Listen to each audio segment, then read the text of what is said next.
The night shift at St. Jude's. They say desperate times call for desperate measures, and when you're dead broke with debt collectors banging on your door, $500 for a single night shift sounds like a godsend. That's exactly why I ended up at St. Jude's Hospital. It's this crumbling 5-story relic on the edge of town.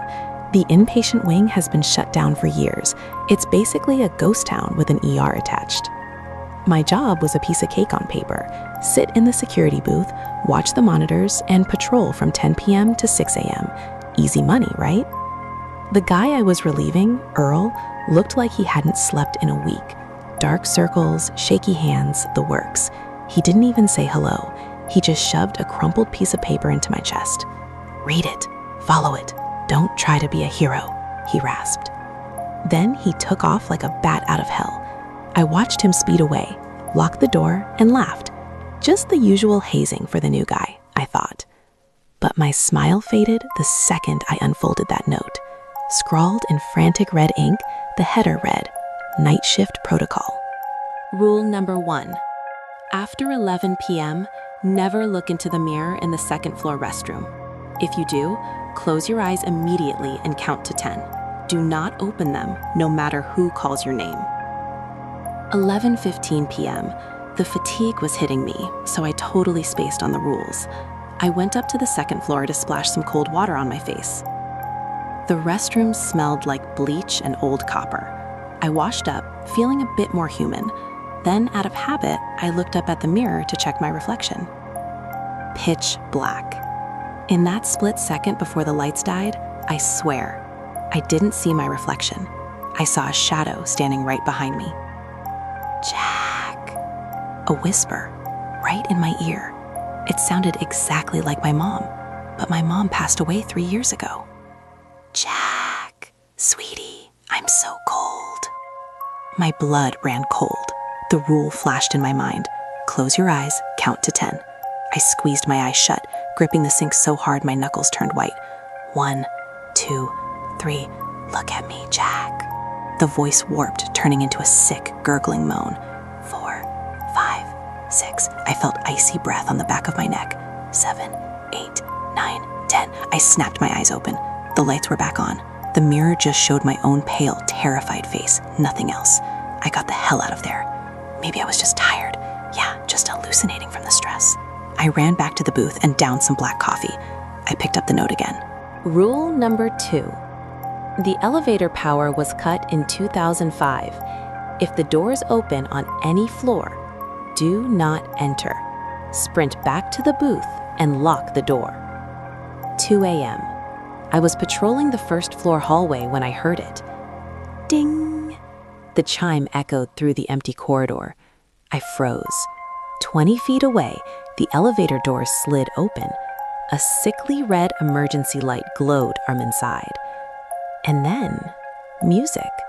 A slow, classical funeral march playing from the elevator speakers. The cabin was empty, but I felt it.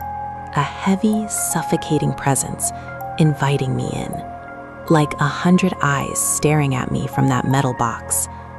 I didn't stick around to find out. I turned and sprinted back to the security booth, slammed the door, and threw the deadbolt. Collapsed in the chair, I glued my eyes to the monitors. That damn note was real. I read the final rule. It was underlined so hard, the paper was nearly torn. Rule number 3.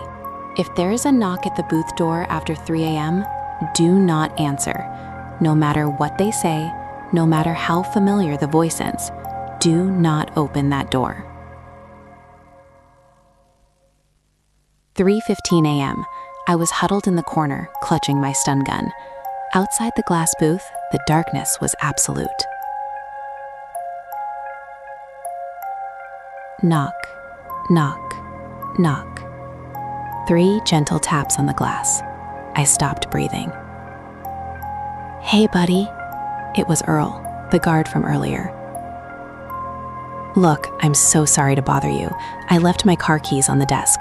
My wife's waiting in the lot. She's going into labor. Can you just hand me the keys?" He sounded desperate, genuine, just a panicked husband. I looked at the desk. Sure enough, a set of keys was sitting right there. He must have dropped them. I stood up, reaching for the door handle. I couldn't leave the guy stranded, right? But then I froze. I glanced up at the CCTV monitor, showing the live feed of the door's exterior. Static, just white noise.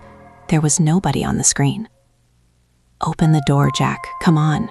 Earl's voice was getting aggressive. "How do you know my name?" I stammered. "I never told you my name." Silence. Dead silence for 5 long seconds. Then the voice changed. It wasn't human anymore. It was a guttural, demonic growl that vibrated through the floorboards. "Let me in. Open the door." Boom, boom, boom. The wooden door shook violently. Then came the sound of claws. Screech, like knives dragging against wood. I scrambled back into the corner, covered my ears, and prayed. The screaming and scratching didn't stop for 3 hours. 6 a.m., the sun hit the window and everything just stopped. Birds started chirping. The world went back to normal. I woke up soaked in sweat. I was alive. I grabbed my stuff. I didn't look back. I just needed to get the hell out of Dodge. I unlatched the door and stepped out into the lobby. But then I stopped dead in my tracks. I turned around to look at the booth door where that thing had been attacking all night. My stomach dropped. The outside of the door, the hallway side, was pristine, not a scratch on it. But the inside, the side where I had been sitting, it was shredded. Deep gouges in the wood, torn apart by massive claws from the inside. Rule number 3 said, "Do not open the door." I thought the rule was to keep something out. I was wrong. It was to keep something in. And last night, I was locked in there with it.